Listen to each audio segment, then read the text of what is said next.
Hello guys, ya selamat datang di channel Mechanical Trader. Dan sebelum kita lanjut, seperti biasa, jangan lupa kalian klik tombol subscribe karena itu gratis dan aktifin loncengnya. Serta kalau yang mau follow Instagram gue, channel Telegram gue, linknya ada di deskripsi ya. Kalian bisa cek di situ aja ya. Lalu kalian bisa masuk ya ke channel Telegram gue ya guys ya. Oke, dan di video kali ini apa yang bakal gue bahas? Yang bakal gue bahas sebenarnya satu setup, cuma setup ini sangat bagus banget ya, dan ini jarang-jarang terjadi ya. Sekali yang terjadi itu sangat high probability, dan disarankan kalau kalian nemu ini kalian bisa masuk ya dengan entry maupun konfirmasi ataupun agresif entry ya. Cuma resiko dari agresif entry sebenarnya sering kena SL gitu, tapi kalau kalian pasang risk manajemen yang ketat, harusnya bisa tetap bertahan gitu loh. Karena inti dari trading sebenarnya pengelolaan risk manajemennya itu ya, yang harus kalian benar-benar asah gitu. Oke, dan di video kali ini kita akan lanjut ya. Sebenarnya apa sih yang gue lihat di sini ya?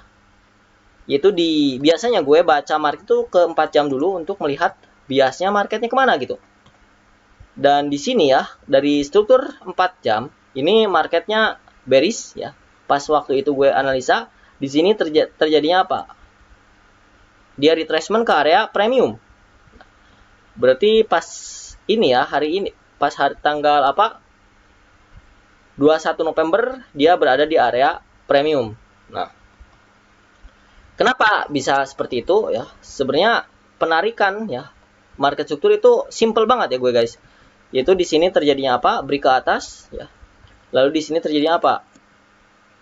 Charge atau break ke bawah. Nah, makanya gue tarik ya dari high terakhir ya.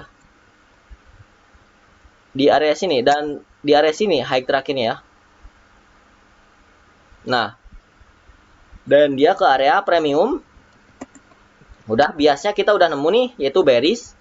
Dan setelah kita menemukan biasnya, apa yang kita lakukan? Yaitu mencari ya timing entry-nya dan setupnya gitu. Nah, dan di sini ya kita punya kuartal 2 dan kuartal 3. Biasa gue entry selalu di kuartal 2 atau kuartal 3 ya, itu yang perlu kalian ingat. Nah, ntar kita ke 4 jam lagi, 15 menit.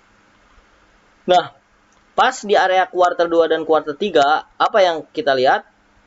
Yang gue lihat maksudnya, ya, di sini ya dia buat apa? Potensial di sweep. Ya. Ini sebagai liquidity ya. Bentar. Ini sebagai liquidity, yaitu potensial di sweep ya. Dan timing kuartal 2, kuartal 3. Nah, kenapa kita bisa tahu ini potensial di sweep? Sebenarnya ada satu lagi ya yang bikin setup ini jadi mantap, atau yang bisa dibilang menurut gue ini high probability. Nah, kita bisa lihat di pair GBP USD.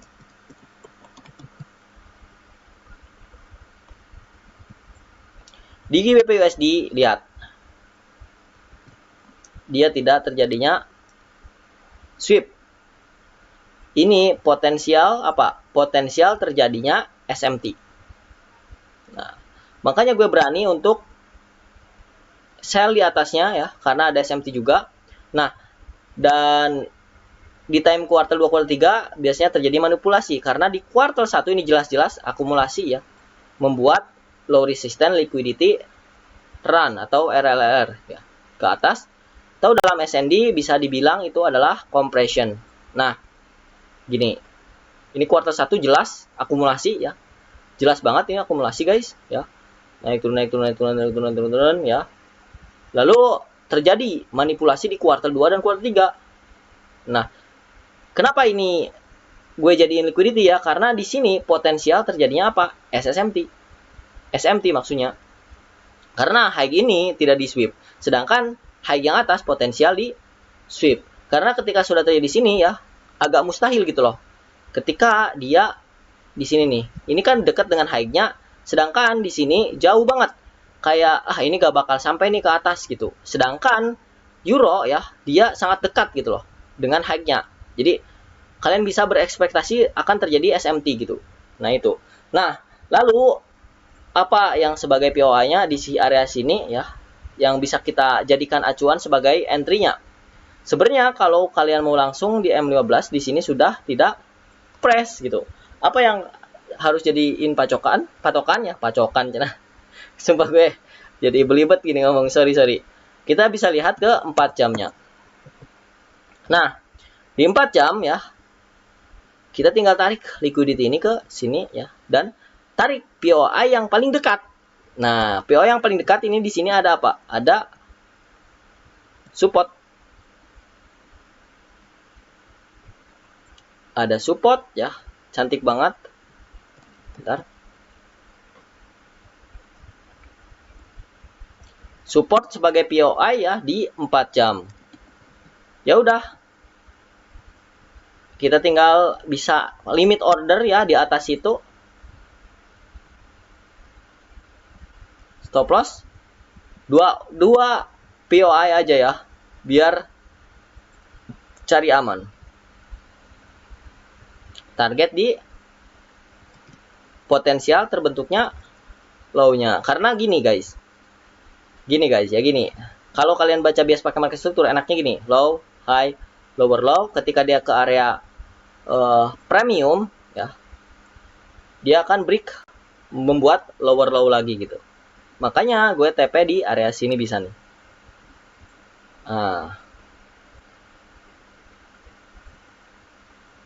Oke. Lalu ada yang bertanya, "Bang, gue ketinggalan, Bang. Gimana, Bang?" Ya, sering ketinggalan gitu. Ya udah, ini sudah bagus banget setupnya. Ya di sini udah ada SMT ya. PO-nya udah bagus, 4 jam support ya, SBR, support breakout jadi resisten ya. Maka di sini kita tinggal nunggu apa? Nunggu CSD. Di sini ada terbentuknya apa? CSD. Nah, CSD itu gimana? Ini terjadi CSD karena break body di bawah daripada sini. Kita bisa langsung pending order di sini gitu. Stop loss di mana? Di atas sini, di atas ke strong high-nya gitu. Lalu target di low-nya. Ini benar-benar bagus banget setup ini, gelo, cantik banget sumpah. Yang pertama ini sebenarnya karena adanya apa? Karena adanya dia retrace ke area premium, lalu ada SMT, lalu ada low resistant liquidity, yang mana gila ini di sini jelas banget ya. LR-nya jelas banget di sini ya. Dan di sini juga terjadinya apa? Manipulasi CISD ya. Area ini banyak terjadi perbentukan liquidity dan ada POI SBR di 4 jam. Makanya berani banget ya masuk agresif entry, lalu terjadi CSD ya, konfirmasi entry. Dapat 2 entry ya. Dengan RR yaitu 5,86 ditambah 3,63. Itu udah kenyang banget sih guys. Sekali trade ya dapat segini, itu kenyang banget sih, oke? Mudah-mudahan kalian bisa ngerti ya. Kalau kita gambarkan sebenarnya seperti ini ya guys. Ini tadi di 4 jam terjadinya SBR, lalu ke atas ya. Seperti ini buat terjadinya apa?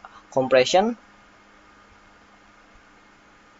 Lalu pas terjadi seperti ini jadi BSL atau jadi liquidity ya, naik ke atas. Di time quarter 2 quarter 3 lalu turun. Sebenarnya gitu-gitu aja sih guys ya. Kalian tinggal backtest, kalian tinggal perhatikan mana yang bagus, mana yang enggak. Kalau kalian sharing ya, maksudnya saring, backtest. Intinya itu aja sih guys. Oke. Udah 9 menit ya. Dan kalau ada yang mau ditanyakan, kalian bisa bertanya di kolom komentar ya. Gue akan jawab apa sih yang kalian bingungkan gitu kan. Sebenarnya setupnya segini-gini aja sih. Oke, mungkin sekian dari gue ya. Dan gue selalu ingetin lagi ya, jangan lupa kalian klik tombol subscribe karena subscribe itu gratis. Dan nyalain tombol loncengnya agar kalian gak ketinggalan gitu loh video-video gue selanjutnya. Oke. Gue sangat berterima kasih banyak ya ke kalian karena kalian sering nontonin ya channel YouTube gue ya, dan kalian sering juga bilang gitu, makasih bang gitu. Itu seneng banget sumpah. Oke, see you guys, thank you, bye bye.